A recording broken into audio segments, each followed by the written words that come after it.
The albino gorilla had not moved for 3 straight days, but the moment the old shelter dog heard her breathing slow down, he began clawing at the steel door so violently that the entire sanctuary thought something terrible was happening inside.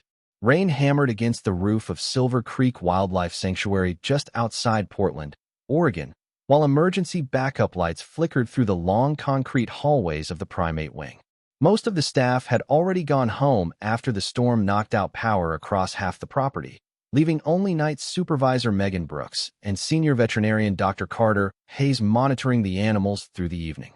Normally, the sanctuary became quiet after dark, filled only with the distant hum of generators and the occasional rustling from the outdoor enclosures. But that night something felt wrong from the very beginning. Even the gorillas had gone silent.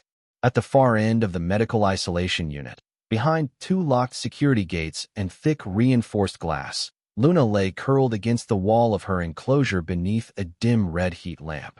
Her white fur looked almost gray in the weak emergency lighting, and her pale eyes remained half open without reacting to movement around her. Luna had arrived at the sanctuary 6 months earlier after being transferred from a failed roadside zoo in Nevada, where visitors treated her like a sideshow attraction because of her rare condition. Albino gorillas were almost never seen in captivity, and Luna's unusual appearance had made headlines online for weeks, but the attention only made things worse.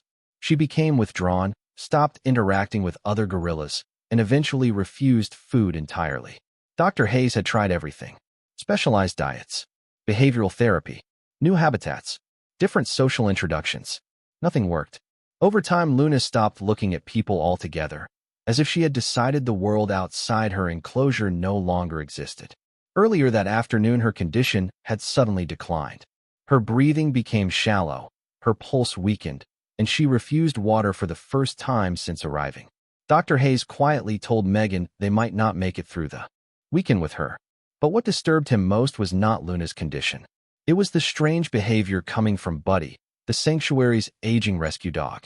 Buddy was a mixed-breed shepherd with cloudy eyes and thinning brown fur around his muzzle, and for nearly 11 years he had calmly wandered the sanctuary grounds greeting staff and sleeping near the maintenance garage.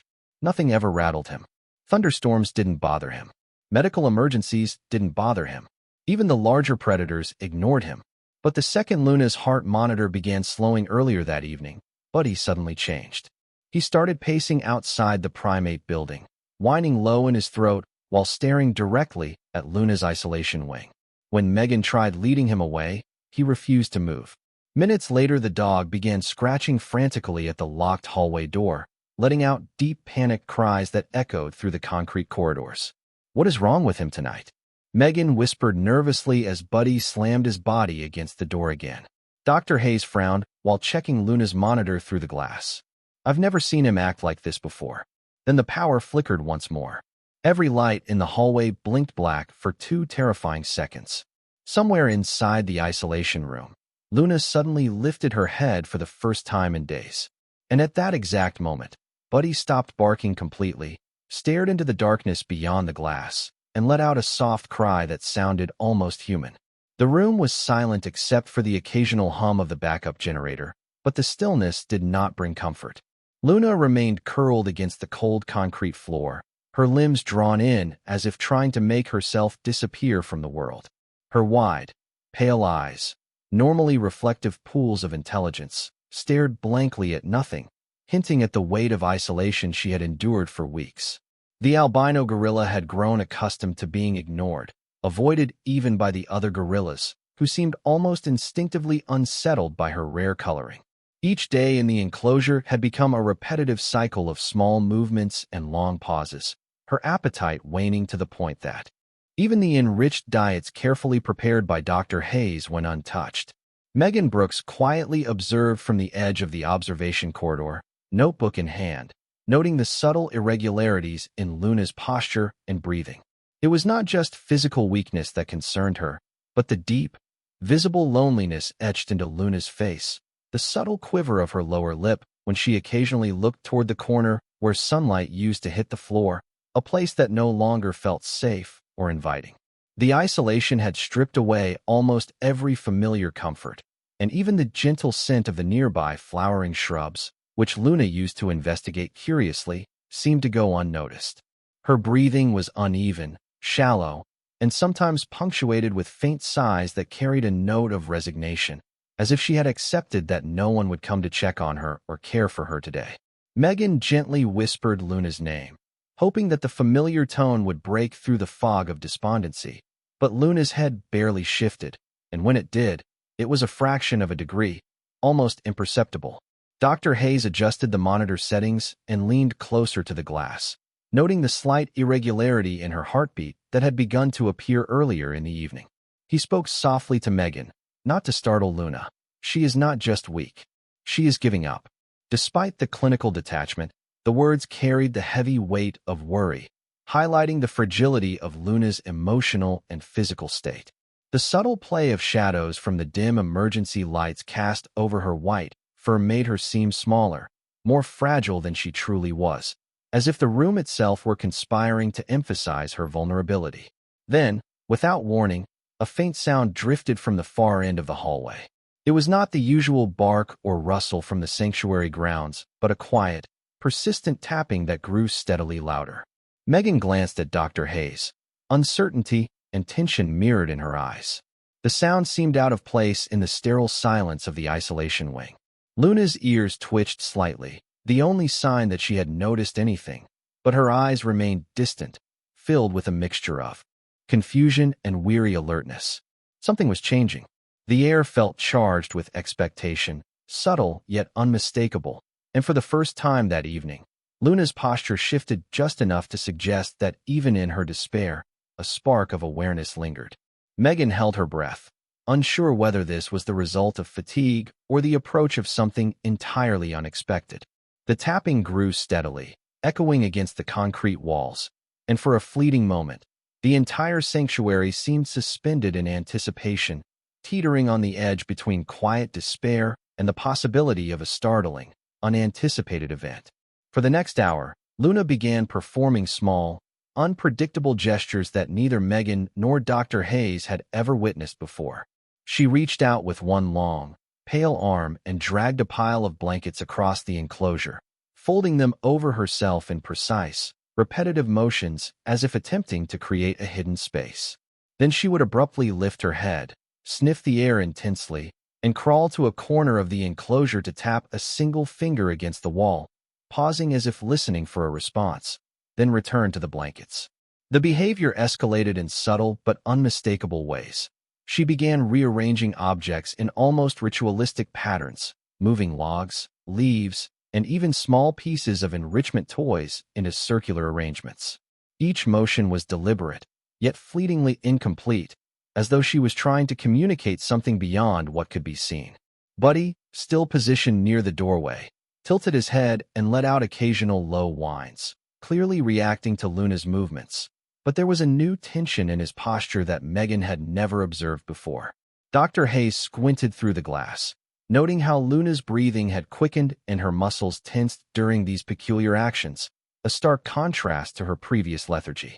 At one point, Luna lifted a small water cup, held it in one hand, and tapped it against a corner post repeatedly, listening to the echo each time, then stopped abruptly as if startled by an invisible presence. Megan leaned closer, her pen hovering over the notes, whispering, "She is doing something different. I do not understand what she is trying to show us." The suspense thickened as Luna climbed onto a low platform, balancing in a way that seemed both intentional and precarious, dragging the blankets she had arranged earlier and pressing her face into a tiny mound of them. She remained frozen for nearly a full minute, completely motionless, then slowly rotated her entire body in a full circle without breaking contact with the mound, letting out a soft rumble that reverberated in the air. Buddy immediately responded with a deep, uncertain bark, pacing along the edge of the enclosure and occasionally jumping slightly in the air, his reactions growing more agitated. The storm outside intensified, with thunder cracking and rain pelting the sanctuary walls, creating a rhythm that Luna seemed to synchronize with, her movements almost appearing choreographed to the chaotic environment. As the seconds stretched, Megan and Dr. Hayes exchanged glances, both realizing the situation had crossed into something beyond their understanding. Luna's behavior was deliberate, escalating, and undeniably unusual, signaling that she was reacting to stimuli imperceptible to human senses. Then, just as the storm reached a peak, Luna carefully lifted her head and, with a fluid, almost eerie precision, placed a small, unfamiliar object she had retrieved from beneath the blankets at the center of the circle she had constructed, staring at it with unblinking eyes. The object itself was mundane, yet the way Luna positioned it and the intensity of her gaze sent a shiver down Megan's spine, leaving her with an unsettling certainty that whatever was unfolding in the enclosure, it was far from ordinary, and something about this placement demanded attention, hinting at a truth none of them were prepared to see. By early morning, the unusual arrangement in Luna's enclosure had drawn the attention of the remaining sanctuary staff who had arrived with the first light.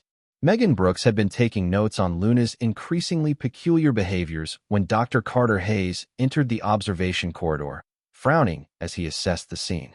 The circle of blankets, the carefully placed object, and Luna's focused stare were unlike anything they had ever seen, and a creeping unease settled over the team. Through the thick glass, they noticed Luna beginning to shift her position as if protecting the small mound she had created, curling slightly over it while keeping her gaze fixed on Buddy, who remained at the doorway, tense and watchful. Despite the dog's calming presence, the staff interpreted Luna's protective posture incorrectly, whispering among themselves with growing concern that she was becoming unpredictable and possibly aggressive. One staff member suggested that Luna might be exhibiting dominance behavior that could threaten not only the new volunteers arriving later that morning, but also Buddy himself. Dr. Hayes raised a cautious hand, trying to temper the speculation, yet even he could not ignore the unsettling intensity in Luna's eyes as she twitched and repositioned herself repeatedly over the blanket mound. Calls came over the radio from the other side of the sanctuary, reporting a minor disturbance in the adjacent enclosure, and the echoes of hurried steps and murmurs of concern further heightened the tension. Megan tried to explain that the gorilla was merely responding to stimuli she could not yet understand, but the words fell short against the mounting fear and the need for immediate action. Sanctuary Director Lillian Thompson arrived swiftly, her voice firm as she instructed the team to secure Luna for a routine examination, believing that her odd behavior could signal the onset of a health crisis or even a threat to the staff if left unchecked. As two staff members approached with the transport stretcher, Luna's ears flattened slightly, and she emitted a low, soft rumble that was entirely different from any vocalization previously recorded. Her eyes flicked toward the approaching humans, and she inched subtly between the blanket mound and Buddy, creating a protective buffer that suggested caution rather than aggression. Buddy responded with a quiet whine and moved closer to her side, but the humans saw only the outward positioning, misinterpreting it as obstructive or potentially hostile. Dr. Hayes hesitated, sensing that the gorilla was not truly aggressive, but Lillian's insistence on swift precaution overrode further deliberation. Megan's heart sank as she watched Luna being gently coaxed to the transport area, her limbs stiff, her gaze unwaveringly fixed on the mound she had arranged with such care. The subtle rise and fall of her chest, the way she carefully nudged the object with her fingertip just once more before reluctantly leaving, made it clear that Luna understood the significance of what was being taken from her, but no one recognized it yet.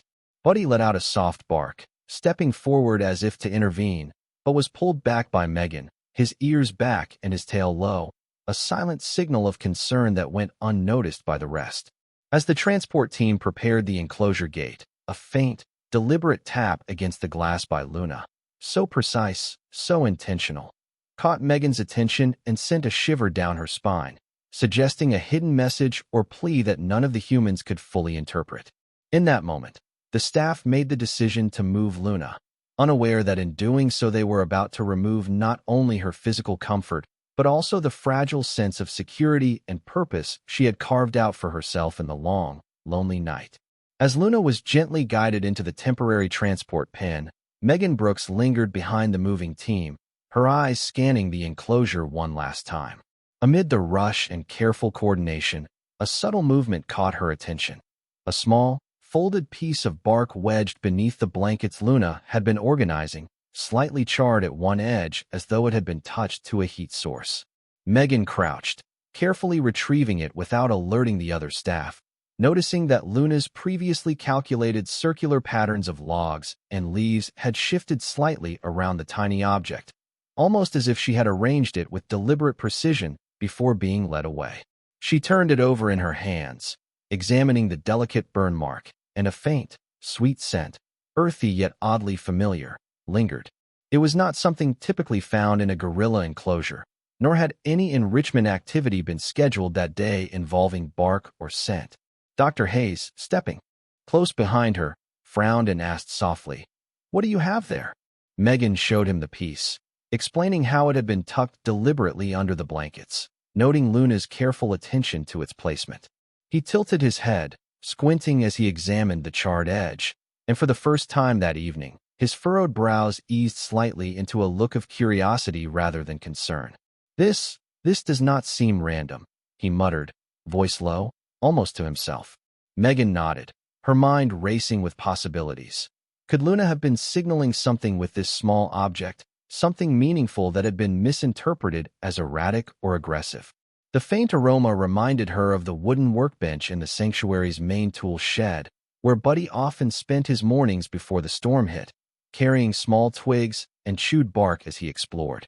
A realization began to form that perhaps Luna's behaviors had a method, a reason, a hidden communication that had been completely overlooked. She glanced back toward the transport pen where Luna now sat quietly, unusually still, yet there was an intensity in her posture that suggested awareness and intent. Dr. Hayes placed a hand on her shoulder and whispered, "We need to look closer. Something about this is important." Megan's pulse quickened. The smallest charred fragment of bark now held an outsized weight in her mind. It was a clue so subtle that without careful attention, it would have been dismissed entirely, yet it suggested that Luna's actions were far from meaningless. The two of them exchanged a silent agreement. They would investigate further, retrace Luna's steps, and attempt to understand the context behind this singular, deliberate placement. The sense of anticipation built palpably, a mixture of worry and hope, as Megan gently wrapped the bark in a clean cloth for later analysis, making a mental note to follow every lead, however small, to uncover what Luna had truly been trying to convey. As Megan Brooks carefully unwrapped the small piece of charred bark, a faint metallic scent rose from it, barely noticeable, yet oddly sharp against the usual earthy aroma of the enclosure. Dr. Carter Hayes leaned in, squinting at the fragment, when suddenly his eyes widened in disbelief. Traces of a chemical residue, invisible to the naked eye, but faintly detectable through smell and texture, coated the edges of the bark. It was consistent with a fire-retardant solution commonly used in certain faulty electrical panels throughout the sanctuary's older wings. Megan's stomach dropped as she recalled a recent report of a sparking outlet near the maintenance corridor, just above the enclosure that Luna had been occupying, the one that had gone unnoticed because it was hidden behind the heat lamp and ventilation ducts. As realization dawned, she glanced toward Luna, who was now positioned at the center of the pen, delicately arranging her blankets around the bark as if shielding it.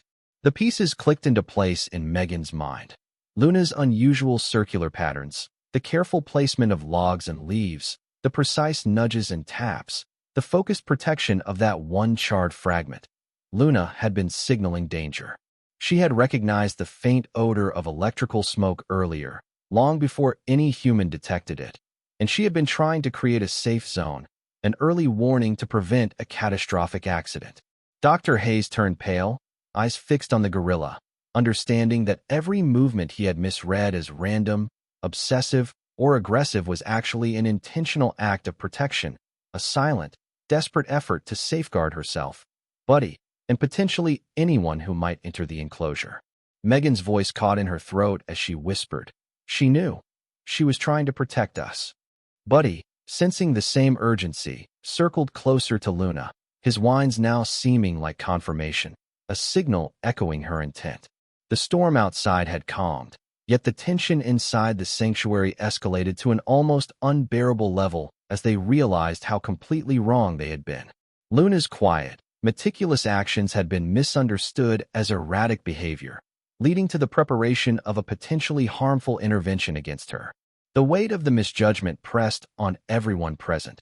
The awareness that they had nearly disrupted Luna's protective system caused an acute, visceral shock.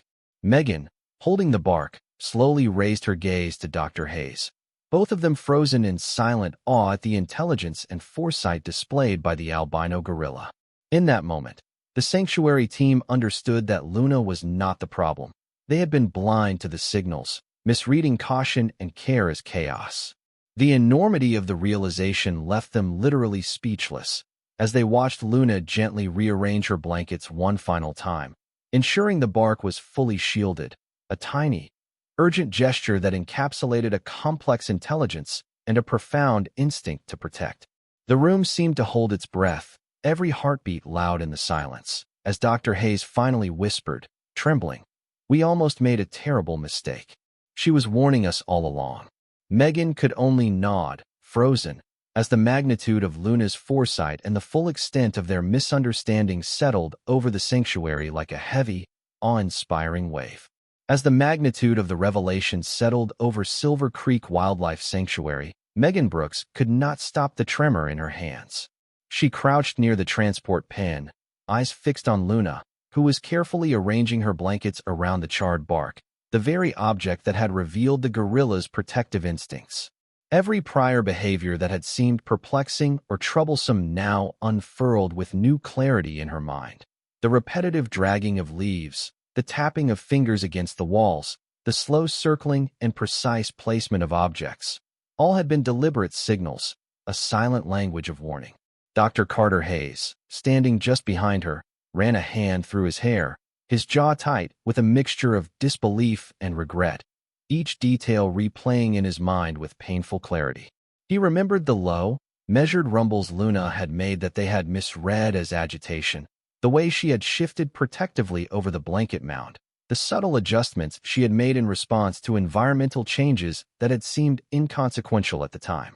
The realization that they had misinterpreted her intelligence and intent caused a rush of guilt that left Megan momentarily breathless, as though she could feel every day of Luna's isolation and misunderstood signals weigh on her chest. Buddy, sensing the human's tension and silent apologies, pressed closer to Luna's side, nudging her gently with his snout as if offering reassurance, and Luna responded by leaning slightly into him, a small, almost imperceptible gesture that communicated trust and understanding. Megan bent forward, gently running a hand along the edge of the blankets, careful not to disturb Luna, and whispered, "I am so sorry, Luna. We did not understand you." Dr. Hayes knelt beside her, his voice barely audible. "She has been trying to protect us all along, and we almost failed to notice." The room was filled with an almost sacred stillness, punctuated only by the soft shifting of Luna adjusting her body to maintain her careful arrangement around the bark. Megan's mind raced as she mentally catalogued every misread sign, every moment of dismissal or misunderstanding, and a deep, swelling gratitude took root for the gorilla's patience and resilience.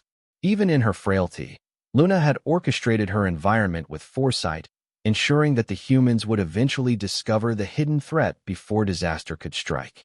Tears welled in Megan's eyes, unbidden, as she allowed herself to fully absorb the depth of the gorilla's awareness, empathy, and intelligence.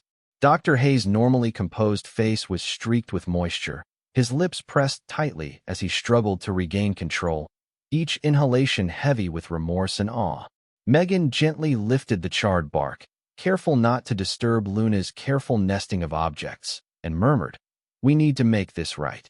The words carried the weight of determination, a promise that from this moment forward they would protect Luna as vigilantly as she had protected them. Both humans stood in reverent silence, the magnitude of their misjudgment and the brilliance of Luna's silent guidance saturating the room with an emotional intensity that left them utterly shaken. And in that moment, the sanctuary was no longer just a place of care, but a site of newfound respect and heartfelt commitment to the life and intelligence of the albino gorilla before them. After the revelation about Luna's protective intentions, Megan Brooks and Dr. Carter Hayes moved swiftly to restore the gorilla's trust and sense of safety within the sanctuary. They cleared the surrounding area of all unnecessary objects and subtly rearranged the enclosure to mirror the patterns Luna had created herself, ensuring that each blanket, log, and leaf was returned to the positions she had meticulously organized. Buddy, sensing the human's careful adjustments, relaxed and allowed Luna to step forward, following the gentle guidance of Megan's voice, which now carried warmth and reassurance instead of tension and urgency.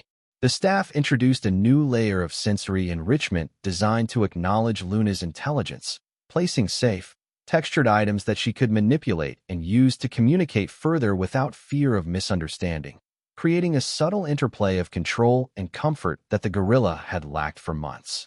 Megan and Dr. Hayes prepared a soft, insulated platform along one wall, embedding the charred bark fragment carefully into a shallow recess so that Luna could see it, touch it, and nestle around it, transforming the object from a hidden clue of danger into a symbol of her foresight and awareness. Luna approached cautiously, sniffing the arrangement, then settled gently onto the platform, nudging the bark with one precise, deliberate touch, and then resting her head upon the blankets she had previously folded and tucked around herself. The gorilla's posture softened, her shoulders relaxed, and a low, contented rumble vibrated through her chest as she explored the familiar shapes and scents. Megan watched, tears forming but a soft smile spreading across her face, realizing that Luna's actions were not just signals. They were a demonstration of self-preservation, awareness, and now, a willingness to accept care. Dr. Hayes knelt nearby, observing how Luna's careful interaction with her environment mirrored the emotional intelligence that had guided her behaviors throughout the night. He gently adjusted a small reflective panel that caught the light in the corner, allowing Luna to see Buddy beside her, reinforcing their bond while signaling that the sanctuary had learned from the misjudgment. Buddy pressed his side against Luna, and she responded with subtle, measured gestures of reassurance, shifting the blankets so that he could lie comfortably near her paws. Megan placed a handful of fresh leaves and soft fruits at the edge of the platform, watching as Luna delicately took each item, examining it, and finally accepting it without hesitation, a sign that trust had been restored and that she recognized the human's respect for her awareness. Over the next several minutes, the gorilla moved deliberately around the platform, testing the stability of her nest, repositioning her objects, and finally settling in a posture that radiated calm authority and comfort. Megan whispered softly to Dr. Hayes, "She is finally at ease. She understands we are no longer threats. She can be herself again." A warmth spread through the sanctuary as the human caretakers continued to observe quietly, leaving Luna in a space that acknowledged her intelligence, honored her protective instincts, and offered safety and freedom. For the first time in months, Luna rested fully, her breathing deep and steady, eyes half closed in a rare expression of peace, as Buddy remained by her side.